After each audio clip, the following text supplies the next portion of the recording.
بقت كل الناس في الدنيا دي عايشة في التوهان، اللي ماشي مبرشم واللي ماشي محشش واللي ماشي سكران واللي ضارب استروكس وبيعدي ايامه حاكم على نفسه بالموت، واللي معاه فلوس كتير ماشي يبذر فيها من غير حساب، واللي الجرعة خلصت منه وقاعد متوتر، واللي طلع معاش مبكر وقاعد بيفكر، واللي الدنيا مطلعة عينه وقاعد بيدور يأكل عياله منين. يا رب استرها علينا من ده الزمن، وبقى كله بيجري على الباطل وهي دايرة تلطيش.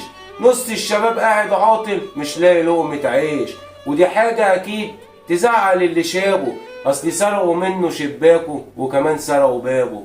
وبقت الشباب بتدور على كيف جديد اسمه الشابو، أصل زمن الدخان راحت أيامه. يا رب استرها علينا من ده الزمن.